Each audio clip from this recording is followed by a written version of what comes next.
Good morning this morning. How are you this morning? As I was perusing the news, I found a interesting piece out of the American Conservative called Trump Peacemaker, which is almost an identical title to a video I put out about 4 or 5 days ago called Trump Peacemaker. So, we're going to get into that a little bit here. Be sure to hit that like and subscribe, and let's get into it. Trump Peacemaker, the once and future president can effect an epochal change in American foreign policy. And I think that's the absolute truth. I think the evidence is clear that this president wants peace, that this president is willing to talk to anybody. In the video that I will link to in this video, my video titled Trump Peacemaker is about him having German Chancellor Scholz go to Moscow with a message from him for Putin. And I think that's absolutely the case, because he had just had a meeting with Scholz. I'm sure he laid out his case, laid out his peace proposal with Scholz, sent it with Scholz to Moscow as an intermediary, because the media is absolutely crushing any meeting with Putin. You can't even talk to him. You're the bad guy if you want peace. There's also the Abraham Accords. The Abraham Accords in the Mideast. They had brought us peace for years. Countries that had been at war with Israel for decades had chosen peace. They decided to create relations, trade, and stop threatening. That's gone backwards. North Korea, he met with Kim. He went to the DMZ and met with Kim. That's something that no other U.S. president has ever even attempted. Communication with North Korea was almost non-existent. And there he goes meeting with them. He met with them twice. I anticipate a third meeting. There's no reason that he wouldn't meet with him again. Especially with what's going on in South Korea right now. Just today I read another story that they have just impeached their latest president. South Korea is going through turmoil right now. Political turmoil. And they need to know that the U.S. has their back. That we won't let the North do anything. We'll stand strong. And I think President Trump is the perfect person for that. He's absolutely the perfect person for that. And Syria. He wanted to stay out of Syria to begin with. His advice when this latest coup took place: don't get involved. It doesn't involve us. To a certain extent, he was right. To another certain extent, he's very wrong, in that the deep state has manipulated this situation now for well over a decade and created the situation as it stands today. That it was them who did the payola and paid off the Syrian military to look the other way as their Al-Qaeda ISIS fighters took Homs, Hamas, and eventually Damascus, allowing Israel to be now 20 kilometers from Damascus, and Syria to basically be split into 5 or 6 different, I don't even know what you'd call them, areas. It's not even a country anymore. It won't be a country. It's just going to be split into, like, what's the word, caliphate? No. You know what I mean. It's just going to be split.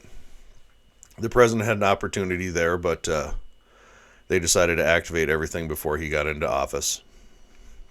It was part of the create chaos before we leave. That way he'll have to literally put out fires around the world. His mere presence will be able to put out some of those fires. His new Trump Monroe Doctrine, I think, is a great step in putting out a lot of fires all at once.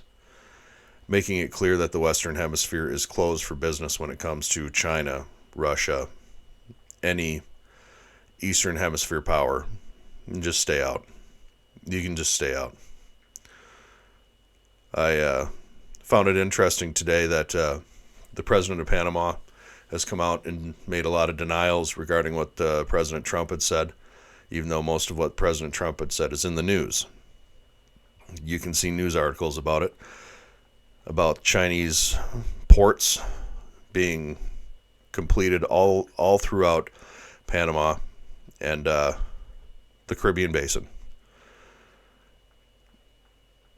I think it's clear that Trump has the opportunity to be a great peacemaker. In Israel, in Russia, Ukraine, Korea, all over the world, because he's taken seriously. He's taken seriously. And when you're taken seriously, people respond accordingly. The president has a track record of honest dealing in every part of the world. In Afghanistan, he had the deal. It was Biden who broke it. That's a great story of him on the phone with the Taliban. Sent him a picture of his house. Said, "Why did you send me a picture of my house?" He said, "You figure it out." That's negotiating from a position of strength, ladies and gentlemen. That's negotiating from a position of strength. But it's a good piece here. Trump the Peacemaker. And it goes through, it talks about him talking about Mexico, Panama, the Soleimani strike, Syria, Ukraine, Russia, and all that. But I think the highlight sentence out of this piece, which of course will be linked in the video, is this. Trump would rather go down in history as a deal maker than a war maker. And there I think you have it. I said this in a number of videos prior to this article. If you're listening to the Lemon Sour broadcast, you are ahead of the curve. You're going to find that you are going to end up being ahead of the curve if you're listening to this program. And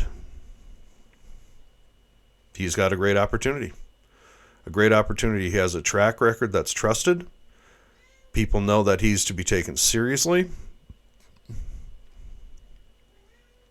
And people know that to not is down a path of war and destruction, something that nobody really wants. In the age of nuclear weapons, where clearly they're just going to proliferate around the world, we can't have it. Trump is our best opportunity for peace. I'm glad the American people took the chance of putting him back in office, because the deep state is driving us towards war. They still are. There's still 20-some days before Trump takes power.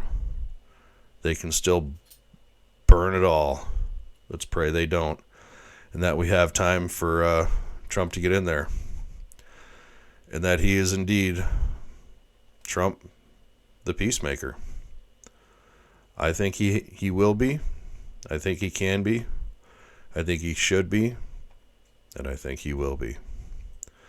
But for now, that's all I got. I do thank you. I really do appreciate you swinging in and listening. And we'll catch you on the next time.